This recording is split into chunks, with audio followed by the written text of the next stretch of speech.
Good morning, students. Now, today in this video we will see about separation and isolation of DNA fragment. Right? How to separate. In the last video we have studied the tools for the recombination of DNA technology. Okay, how the DNA is going to be cut and how it is going to be separated. Now we will see the separation process and how it is going to be taken out from that. So the cutting of DNA by restriction endonuclease result in the fragmentation of DNA. કે ડીએનએને છૂટો કેવી રીતે પડાશે? તો ડીએનએને છૂટો પાડવા માટે restriction enzyme એન્ડોન્યુક્લિયેઝ ઉપયોગમાં લેવાશે.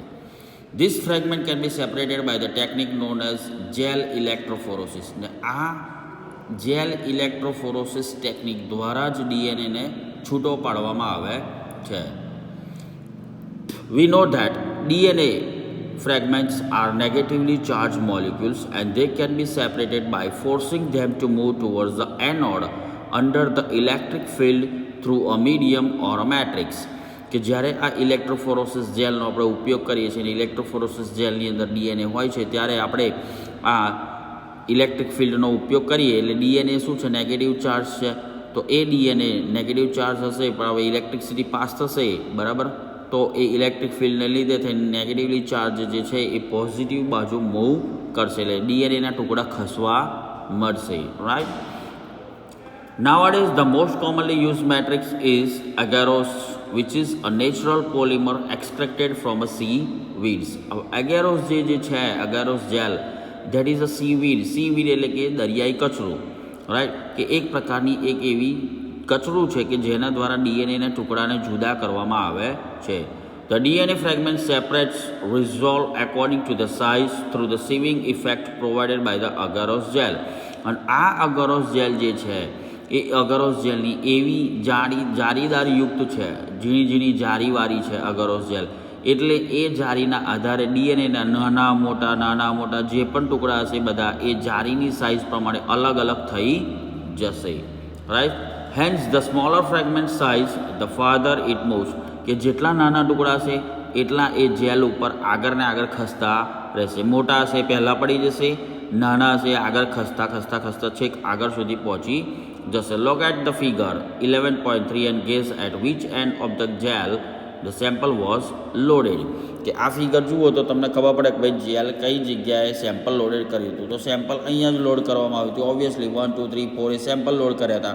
પછી મોટા ટુકડા આવ્યા અહીંયા સુધી ખસ્યા, એનાથી નાના થોડા આગળ ગયા, એનાથી નાના થોડા આગળ, એનાથી નાના આગળના જે નાના હતા છેક આગળ પહોંચી જશે. એટલે કે ઇલેક્ટ્રોફિલ્ડ જ્યારે પાસ કરીશું આ જેલ ઉપર ત્યારે ખસતા આગળ જશે. Right. So this is a typical agarose gel showing electrophoresis migration of undigested lane 1 and digested sets of DNA fragment lane 2 and 4. કે lane 1 માં એક જ છે આગળ ખસતા નથી undigested set, 2 and 4 તો 2 ને 4 ની અંદર ડાયજેસ્ટ થયેલા છે આગળ ખસેલા છે. Right.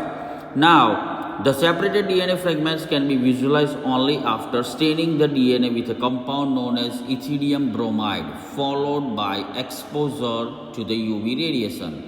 You cannot see pure DNA fragment in the visible light and without staining. કે આપણને ખબર છે કે હવે ડીએનએ છૂટા તો પડી ગયા પણ આ ડીએનએ છૂટા પડેલા આપણે નરી આંખે અથવા તો વિધાઉટ સ્ટેનિંગ કે એમને કુદરતી લાઇટમાં આપણે જોઈ શકીશું નહીં.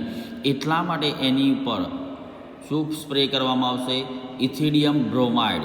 એટલા માટે એની પર ઇથિડિયમ બ્રોમાઇડ નાખવામાં આવે છે. અને ઇથિડિયમ બ્રોમાઇડ નાખીશું એટલે કે ડીએનએના જે ટુકડા છે તે એકદમ ચમકી ઉઠશે, ઓરેન્જ કલરના દેખાઈ આવશે. એટલે આપણે એમનેમ પણ જોઈ શકીશું અથવા માઇક્રોસ્કોપમાં પણ જોઈ શકીશું કે ઓરેન્જ કલરના ટુકડા છે ડીએનએ છે ને આપણે એને ઇઝીલી રિમૂવ કરી શકીશું. Understand?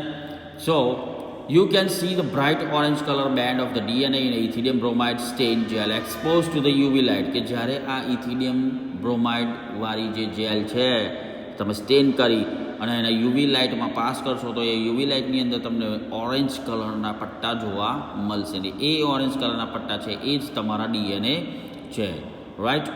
So the separated band of the DNA are cut out from the agarose gel and excreted from the gel piece. ને પછી એટલો પોર્શન જેલનો કટ કરી લેવામાં આવશે અને પછી એ જેલમાંથી એ ડીએનએને છૂટા કરી દેવામાં આવશે, અલગ કરવામાં આવશે. This step is known as elution. આ સ્ટેપને આપણે ઇલ્યુશન કહીએ છીએ. The DNA fragment purified in this way are use in construction recombinant DNA by joining with the cloning vector. આ રીતે જે ડીએનએ મળ્યા તે ડીએનએ આપણે વેક્ટરની મદદથી બીજા ડીએનએ સાથે જોઈન કરી શકીએ છીએ.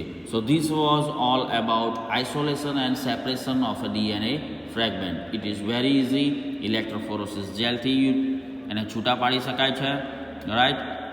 અને ઇથેરિયમ બ્રોમાઇડ સ્પ્રે કર્યા પછી we can see in a ultraviolet rays as an orange color band, and that can be separated by cutting the gel, and that pure DNA are utilized, right, to join them with a cloning vector. So this was all about separation and isolation of DNA. In the next video we will see about cloning vector.